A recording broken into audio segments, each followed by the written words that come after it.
நான் தான் உங்கள் Taufiq gaming back Taufiq gaming. ஓகேங்களா, என்னென்ன ஈவெண்ட்ஸ் வரப்போகுதுன்னு சொல்லிட்டு பாதி பேர் கேட்டுக்கிட்டு இருக்கீங்க. நான் என்ன சொல்ல விருப்பப்படுறேன்னு கேட்டிங்கன்னா, நானும் ஒரு அளவு தயாரிச்சுப்பட்டு எடுத்துக்கொண்டு தான் வந்துட்டுருக்கேன். நம்ம சேனலை சப்ஸ்கிரைப் பண்ண பண்ணிக்கோங்கப்பா. அதான் சுற்றி வளைச்சி சொல்ல வரேன். அது உங்களுக்கே தெரியும் இல்லையா? அதை மட்டும் பண்ணாமல் போனீங்கன்னா என் மனசு கஷ்டப்படுது. வந்து பார்த்தீங்கன்னா, நான் லால் அமௌண்ட் அதாவது வந்து பார்த்தீங்கன்னா புதுசாக வந்திருக்கா லால் அமௌண்ட் இருக்கா இல்லையா ப்ரோ அப்படின்னு கேட்டுட்ருக்கீங்க. அதை வந்து பார்த்தீங்கன்னா என்கிட்ட கேட்கல. நான் வந்து பார்க்குற பாதி வீடியோவில் லால் மட்டும் ரிட்டன் வருமா வராதா? கண்டிப்பாக வருங்க. ஏன்னா அது எந்த லால் அமௌண்ட் தெரியுமா? New Lal amount. அதை ஃபஸ்ட்டு பார்த்துக்கலாமா? இந்த லால் அமௌண்ட் தான் மக்கள். இது பாருங்கள், சவுண்ட் எஃபெக்டோட தந்திருக்கானுங்க. நீங்கள் இப்படி சிரிக்கும் போது பக்கத்தில் அப்படி ஓடும் சரிங்களா? இது வந்து எப்படின்னா சிரிச்சுக்கிட்டே கீழே அடிக்கிற மாதிரி இருக்கும் சரிங்களா? சிரிச்சுக்கிட்டே கீழே அடிக்க முடியும். நான் கை ஆக்ஷன் வந்து பார்த்தீங்கன்னா அப்படி விடாமல் அழைச்சிட்டு இருந்தீங்கன்னா உண்மையான லால் அமௌண்ட் மாதிரி தான் இருக்கும் சரிங்களா? வேறு ஒரு மாதிரி இருக்காது. ரெண்டாவது வந்து என்ன அப்படி தருவான்னு கேட்டிங்கன்னா, இந்த ஒரு பண்டில் வந்து வின்டர் லேண்டிங் வந்தால் வந்துடும் மக்களே சரிங்களா? நான் இது பார்த்தீங்கன்னா கால் எங்கே இருக்குன்னு பாருங்கள். ஒரு மாதிரியாக இருக்கும் மக்களே இது பார்க்கவே, இந்த பண்டில் பார்க்கவே சரிங்களா? அதுக்கப்புறம் இன்னொரு அனிமேஷன் வந்து இது வந்து பார்த்தீங்கன்னா எனக்கு தெரிஞ்சு லக் ராயில் வர வாய்ப்பு இருக்குது. அதாவது பார்த்தீங்கன்னா ஒரு ஃபேடன் வீல் மாதிரி ஒரு லக்கி ராயில் வரும் தெரியுமா? எமோட் ராயிலா? ஆமாங்க, எமோட் ராயில் தான். நான் ஸ்டாப் எமோட் அப்படியே போட்டுக்கிட்டே இருப்பான் ஓகேங்களா? அதுக்கடுத்தது புதுசாக இப்போ ஒரு 2025 ஒரு ஸ்கை டைவ் கொண்டு வரேன்ருக்காங்க வின்டர் லேண்ட் ஈவெண்ட்டில். அது இந்த ஸ்கை டைவ் தான்.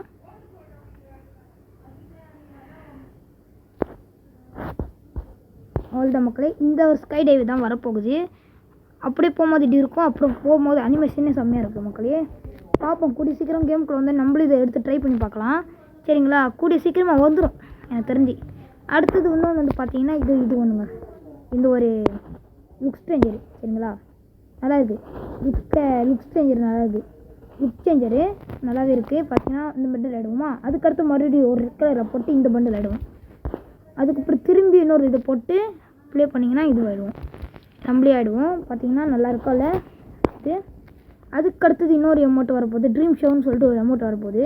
அந்த அமௌண்ட்டை வேணால் பாருங்கள், இதுவும் நல்லா தான் இருக்குது. வின்டர் லேண்ட் ஈவெண்ட்டு தான் எனக்கு தெரிஞ்சு. அடுத்தது டிக்மான் கொலாபரேஷன்ஸ் இந்தமாரி வந்து பார்த்திங்கன்னா வர வாய்ப்பு இருக்குங்க சரிங்களா? டிக்மான் கொலாபரேஷன்ஸ் இந்தமாரி வர வாய்ப்பு இருக்குது. பார்ப்போம் கூடி சீக்கிரமே இந்தமாரி எல்லாம் வருதா இல்லைனா சும்மா சொல்லிக்கிட்டு இருக்காங்களா? எனக்கு தெரிஞ்சு சும்மாலாம் கிடையாதுங்க, வந்துடும் எனக்கு தெரிஞ்சு ஓகேங்களா? இது சரி. இது அடுத்து வந்து பார்த்திங்கன்னா எல்லோரும் கேட்டுட்ருக்க ஒரே விஷயம் என்ன விஷயம்னு கேட்டிங்கன்னா, அதை வந்து ஃப்ரீ ஃபயர் இந்தியா அவங்களுக்கு வந்து நோட்டிஃபிகேஷன் அஃபிஷியலாக வருது ப்ரோ. நோட்டிஃபிகேஷன் வருது. நான் வந்து பார்த்தீங்கன்னா Free Fire India pre register பண்ணுறீங்களா இல்லையான்னு கேட்குது.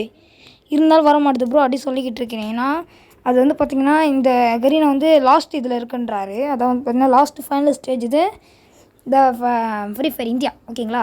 ஃப்ரீ ஃபயர் இந்தியா வந்து பார்த்திங்கன்னா ஃபைனல் ஸ்டேஜில் இருக்கனால உங்களுக்கு என்ன பண்ணுறீங்கன்னா அதெல்லாம் நம்பாதீங்க கைஸ். அவ்வளோவா எனக்கு தெரிஞ்சு வாய்ப்பில்லை தான் நம்புகிறேன் நானும். ஏன் ப்ரோ என்ன ஆச்சுன்னு கேட்டிங்கன்னா, எனக்கு தெரிஞ்சு ஃபுல்லாக வாய்ப்பு இல்லைங்க விடுறதுக்கு.